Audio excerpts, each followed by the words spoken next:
나의 나 된 것은 다 하나님 은혜라.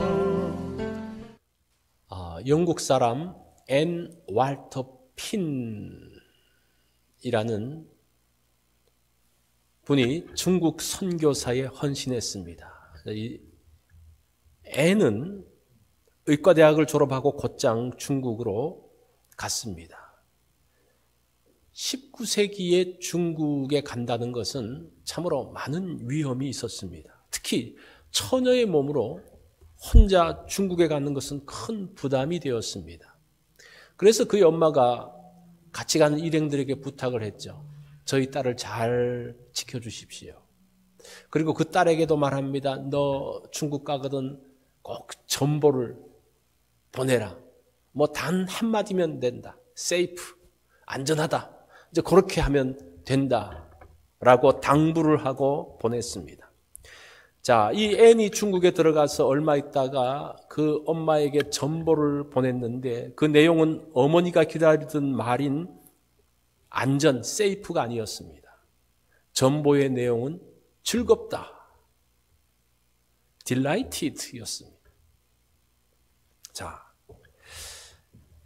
즐거움과 안전함, 어떤 게 더 좋은 건가요? 사실은 우리는 안전함에 대해서 굉장히 중요하게 생각을 하죠. 많은 것을 투자해서 안전하게 만듭니다. 안전을 위해서는 많은 것들을 희생하기도 합니다. 그러다 보니까 안전하기는 한데 즐거움이 없을 수가 있습니다. 자, 이런 모습은 신앙에서도 나타납니다. 신앙에서 안전함을 이야기할 때 뭡니까? 구원이에요. 구원. 하나님께서 나를 구원하셨고 나는 이제 죽어도 천국 갈 수 있다라는 그 구원. 구원을 위해서 많은 희생들을 합니다. 특별히 중세교회는 구원을 믿기로 많은 희생을 강요했습니다. 이제 그게 워킹하는 게 뭐 때문입니까? 안전이 그만큼 중요하기 때문입니다. 그러면서 신앙생활은 무거운 짐이 되어졌습니다. 너무 안전. 그러면서 거기에 대한 것들을 강요, 희생. 그런데 구원은 안전뿐만 아니라 기쁨이 포함된다는 사실을 아셔야 됩니다. 우리가 구원에 대한 것들만 너무 집중하다 보면 죽고 난 것에 대해서만 생각을 하지 이 땅에서 나는 과연 어떻게 살 것인가? 이에 대한 것들을 망각할 수 있기 때문입니다. 그래서 바울은 구원의 삶을 기쁨으로 묘사하고 있습니다.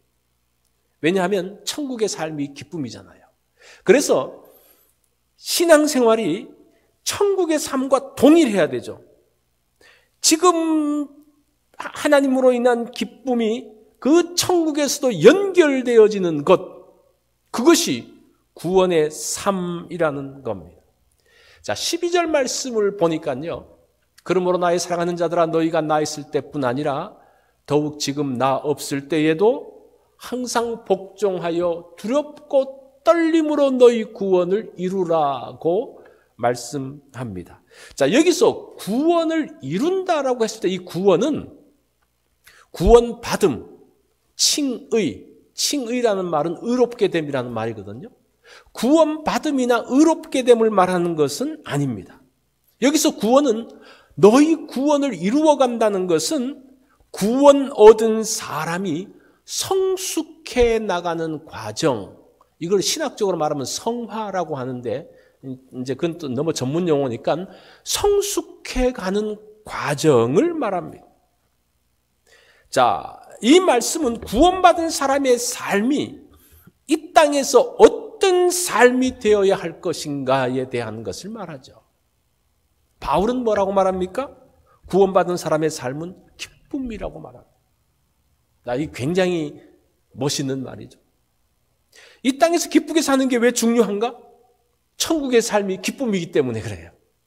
우리의 모델은 어디입니까? 천국에서 하나님과 함께 있는데 그때의 삶을 지금도 이곳에서도 천국의 삶을 만들어가는 것, 이게 우리의 신앙생활이죠. 그때와 지금이 다르면 안 되겠죠. 자, 이 땅에서 즐거움을 누리며 사는 것은 쉽지 않아요. 이론적으로는 그런데 실제적으로 기쁨을 누린다고 했을 때 이게 쉬운 게 아니에요. 그래서 바울은 기쁨으로 살면 어떻게 해야 하는가에 대해서 본문에서 소개하고 있습니다. 그게 필요하죠. 자, 그러면 이 땅에서 우리가 어떻게 이 험한 세상, 이 힘든 세상에서 우리가 어떻게 기쁨을 누리며 살 것인가에 대한 것이 오늘 본문에서 한 3가지 정도로 말씀하는데 제가 오늘 그 말씀을 드리려고 합니다. 첫 번째는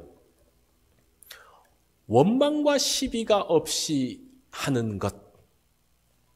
14절 말씀에 보면 뭐라고 말합니까? 모든 일을 원망과 시비가 없이 하라고 합니다.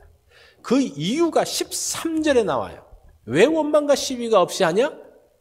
너희 안에 행하시는 이는 하나님이시니 자기의 기쁘신 뜻을 위하여 너희에게 소원을 두고 행하시기 때문에 우리가 원망과 시비가 없이 하라는 겁니다. 여기서 기쁘신 뜻이라는 말이 하나님의 목적 뭐 그런 말이에요. 기쁘신 뜻이 뭐 굉장히 피상적인 단어잖아요. 그죠? 그것은 하나님의 목적이에요. 자, 소원을 둔다. 하나님께서 우리에게 소원을 둔다라는 말이 어떤 뜻인가 하니 사실은 계획하다, 실행하다라는 그런 말입니다. 우리가 그냥 한글 성경을 보면 하나님의 기쁘신 뜻을 위해서 하나님께서 소원을 주셔서 나로 하여금 따라가게 한다는 것처럼 여겨지는데 사실은 이런 소극적인 의미보다는 적극적인 의미가 있어요. 계획하는 것, 실행하는 것. 그래서 하나님의 목적을 이루기 위해서 결단하고 실행하는 것, 그것이 자기의 기쁘신 뜻을 위하여 너희에게 소원을 두신다라는 그런 말이에요. 자, 하나님의 목적을 위해서, 하나님의 선하신 뜻을 위해서 우리가 결단하고 계획하고 실행하는 것. 그렇게 할 때에 뭐 하지 말라는 겁니까? 원망과 시비하지 말 것에 대해서 이야기합니다. 사실은 하나님의 선하신 뜻의 전적인 헌신을 이야기합니다. 하나님의 뜻을 따라간다는 것은 쉬운 일이 아니죠. 어렵다. 때로는 모험이 있습니다. 그런데 어려운 일을 하고 모험을 할 때도 즐거움이 있어요. 왜 그렇습니까? 어떨 때 그렇습니까? 마음이 맞으면 즐거워요. 원망과 시비가 있으면 힘든데 이 가운데서 힘들지 않게 이 일들을 할 수 있는 것은 마음이 모아지는 것을 이야기합니다. 원망과 시비가 없는 것, 그런 의미죠. 자, 어떤 목사님이 미국을 잠깐 방문하는 동안 어떤 교인 집에 이제 머물렀습니다.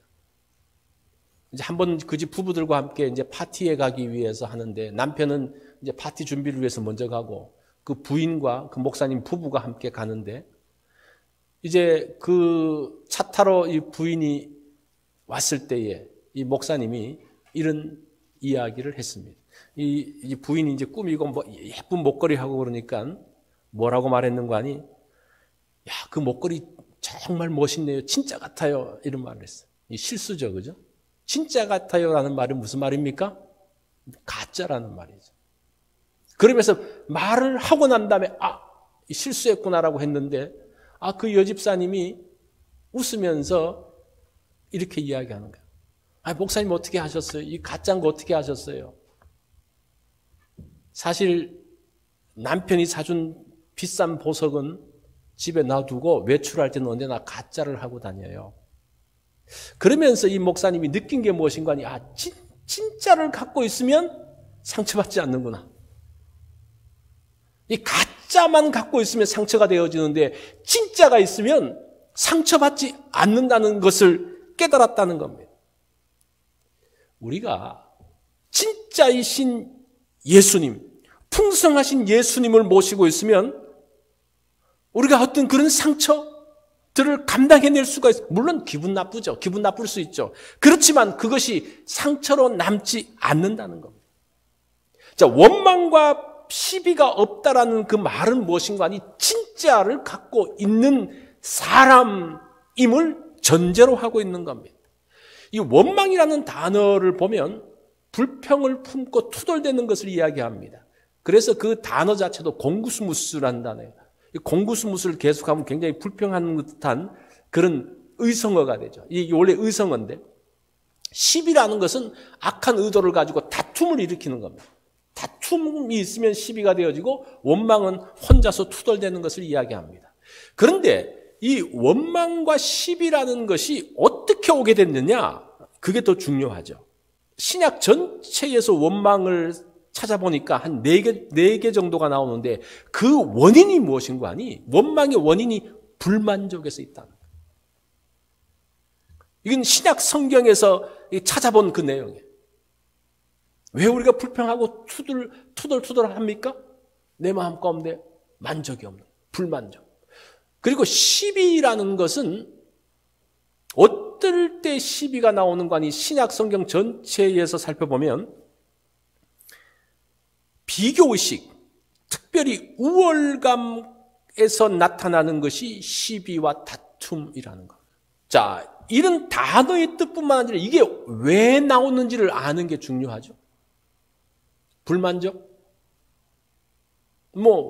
그렇죠. 우리는 불만족스러운 사람이죠. 그러나 예수 그리스도로 채워진 사람, 시비?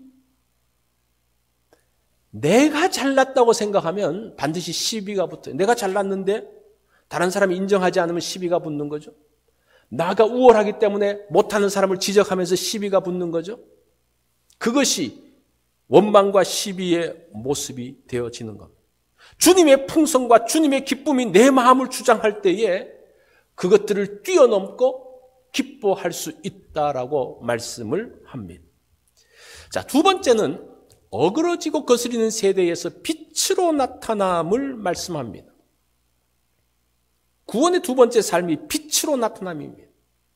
이 세상은 어그러지고 거스리는 세상입니다. 이 어그러진다라는 단어가 보니까 굽었다라는 의미예요. 굽었다. 이 세상은 바른 것보다는 자신의 이익과 자신의 쾌락으로 기울어져 있습니다. 요즘 시대가 더 그런 것 같아요. 그러니까 자기가 원하는 것을 우리가 따라가는, 어그러진, 굽어진, 거스린다라는 말은 왜곡되어진, 뒤집어진 그런 말이에요. 이 세상은 지금 진리와 거짓을 뒤바꾸고 있습니다. 선과 악을 뒤집어 놓았습니다. 자기가 옳으면 옳은 것으로 되는 회개한 세상이 되어졌습니다.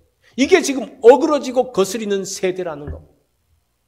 그 가운데서 어떻게 기쁨을 유지할 수 있는가?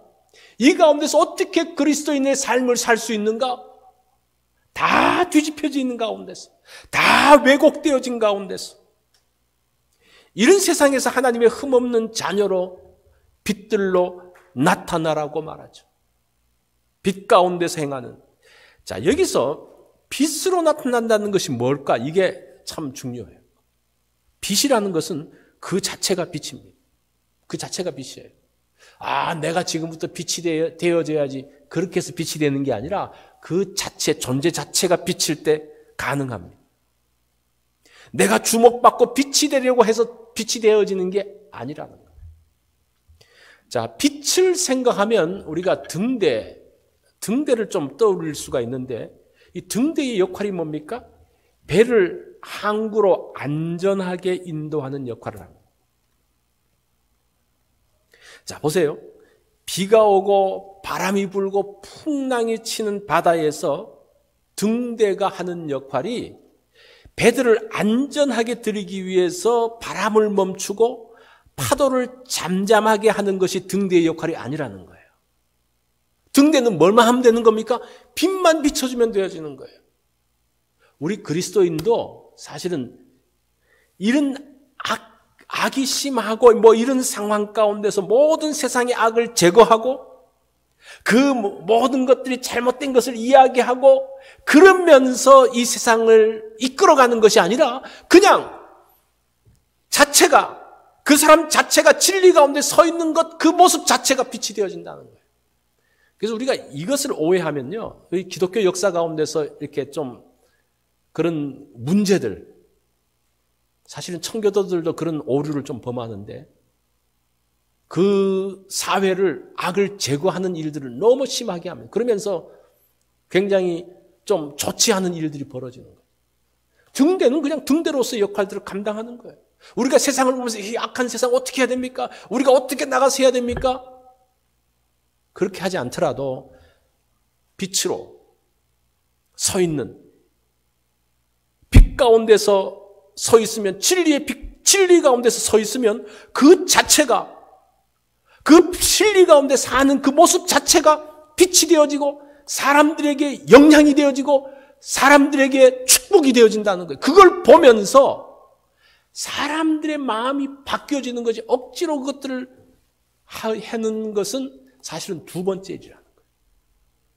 그걸 보면서 사람들이 움직이기 시작할 때 그때 나가는 것이지, 어떤 자기가 어떤 목표를 가지고 한다는 것은, 그것은 또 다른 문제가 될 수 있습니다.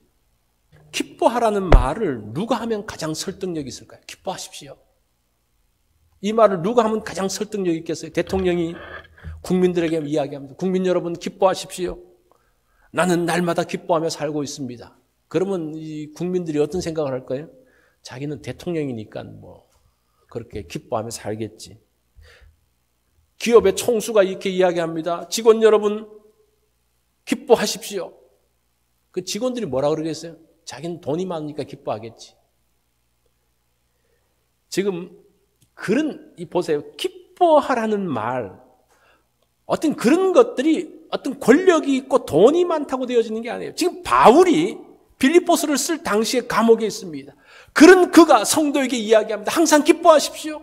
나와 함께 기뻐하십시오. 그 말에 성도들이 은혜 받는 거예요. 누가 사람들을 위로할 수 있는 빛이 될 수 있는가?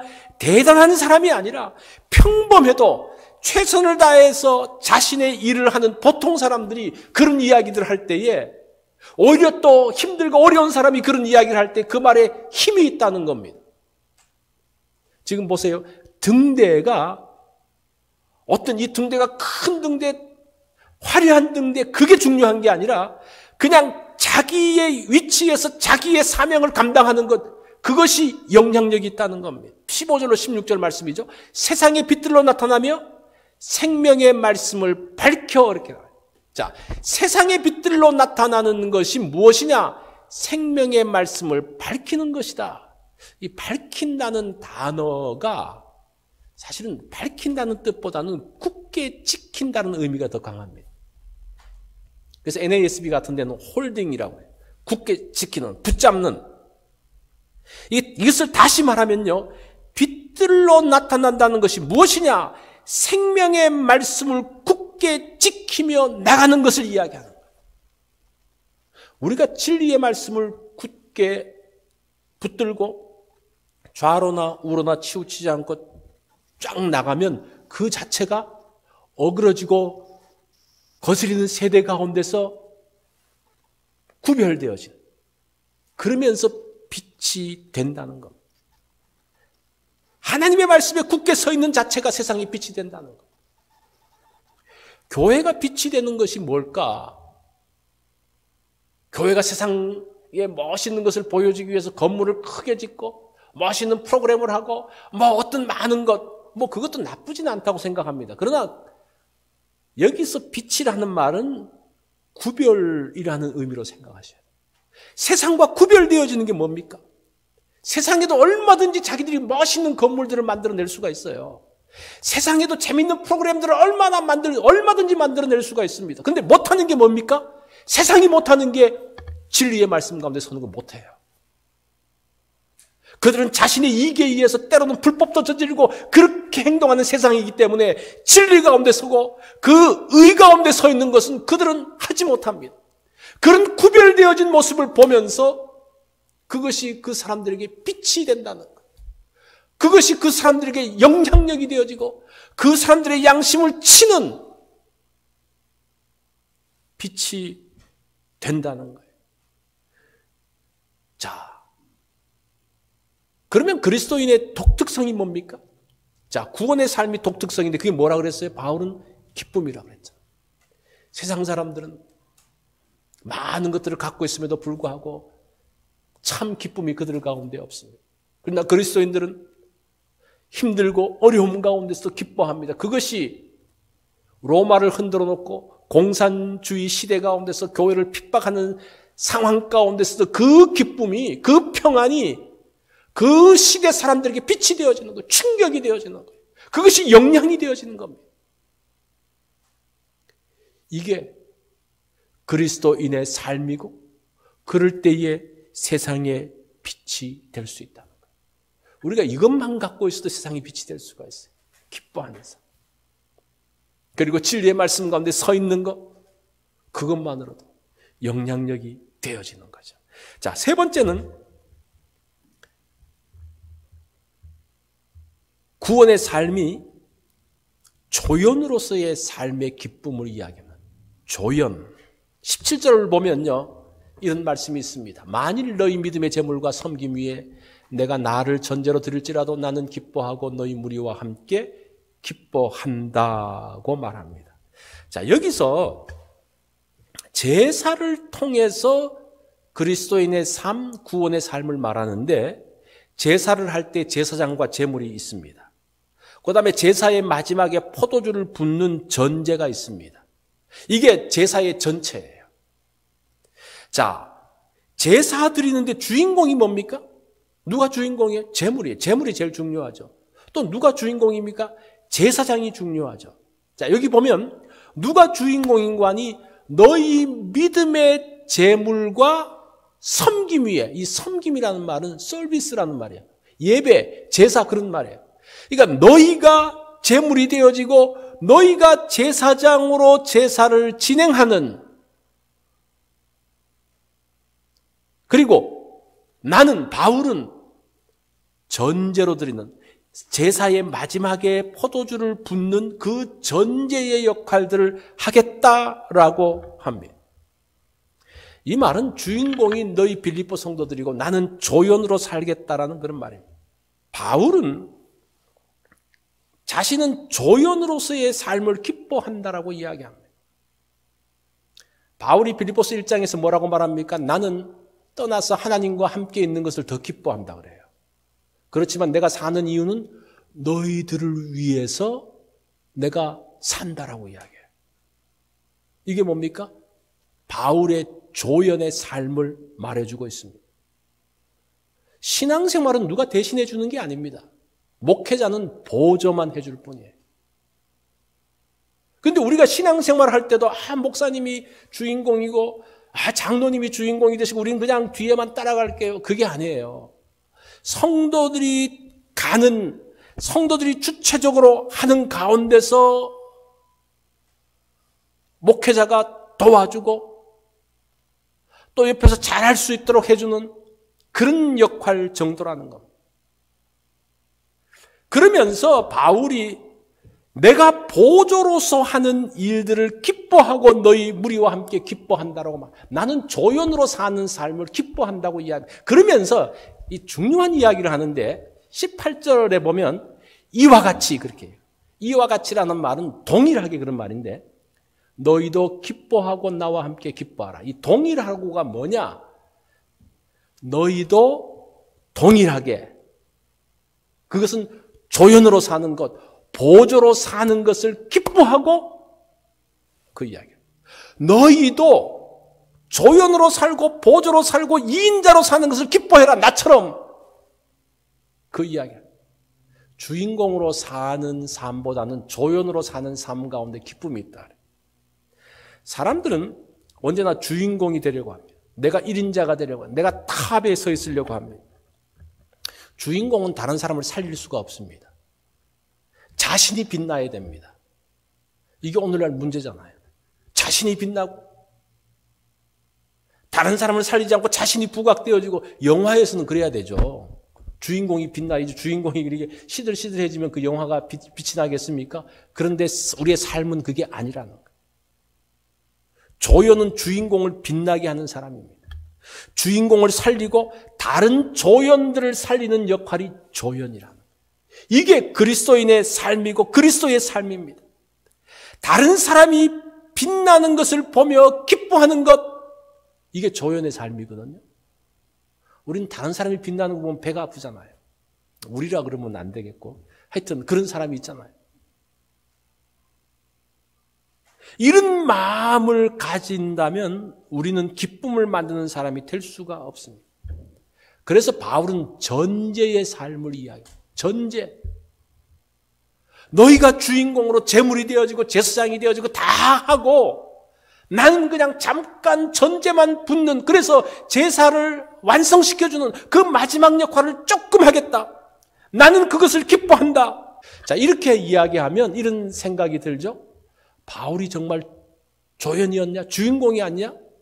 우리 이제까지 성경 보면서 바울을 주인공으로 생각했는데 갑자기 자기가 조연이래.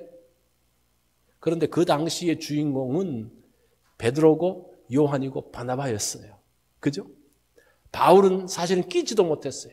안디옥 교회가 개척되어질 때 누가 바나바가 개척하고 바울은 2인자였습니다.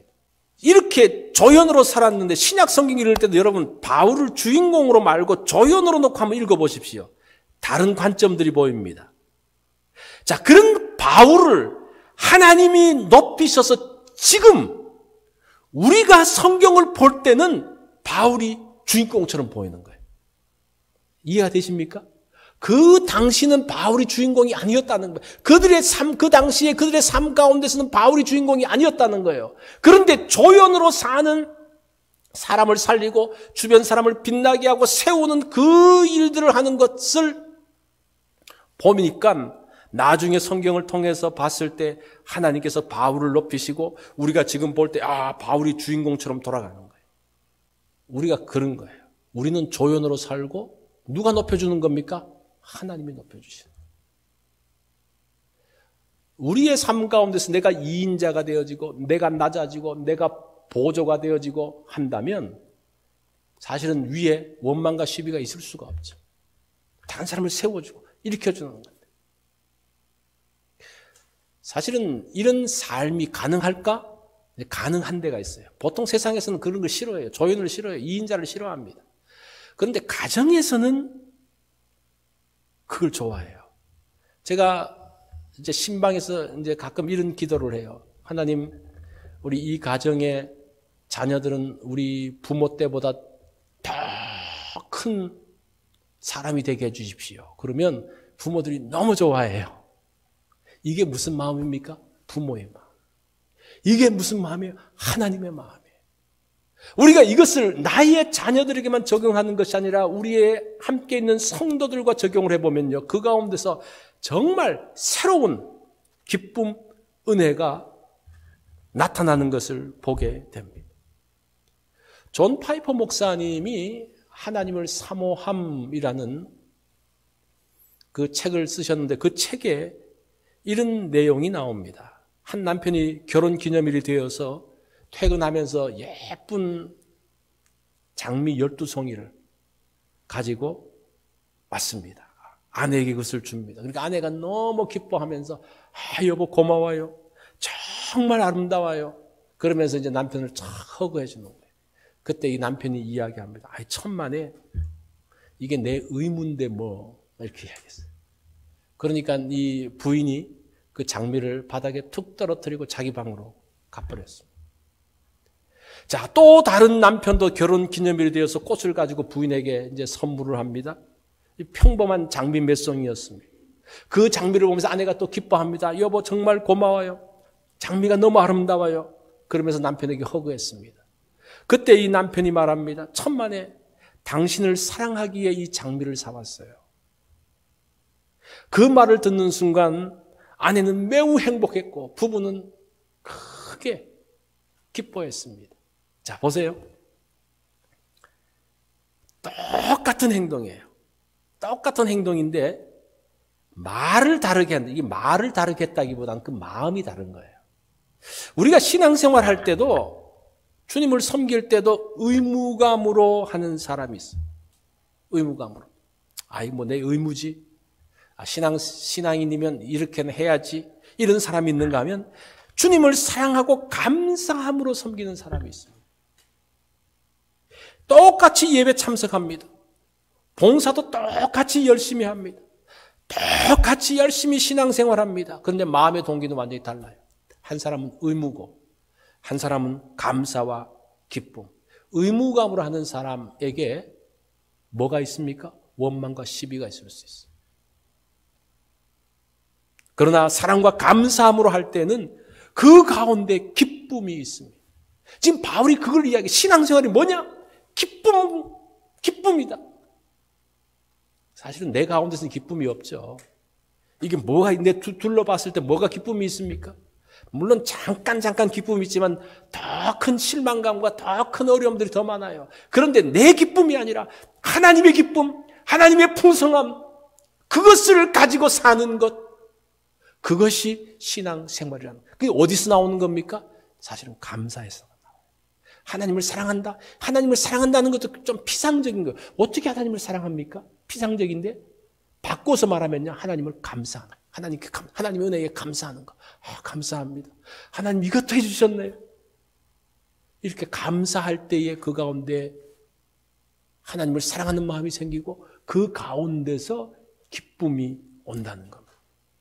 그러면 어려움 가운데서도 기뻐할 수 있는 거예요. 평안할 수 있는 거예요. 바울이 지금 그 원리를 이야기하죠. 그것이 구원을 이루는 삶, 성숙한 삶이라고 말합니다. 그것이 천국까지 이어질 것을 말하고 있죠. 자, 구원의 삶이 뭡니까? 세 가지로 말씀을 드렸죠. 원망과 시비가 없습니다. 구원의 삶은 이 세상에서 빛으로 나타납니다. 구원의 삶은 조연을 사는 삶. 조연의 기쁨을 한번 여러분들이 누려보시면 좋겠습니다. 자, 우리의 신앙의 삶은 천국까지, 이 땅에서뿐만 아니라 천국까지 동일한 모습으로 이어지면 좋겠습니다. 그것이 뭐라는 겁니까? 기쁨이라는 겁니다. 우리 다 같이 된 것은 다 하나님 은혜라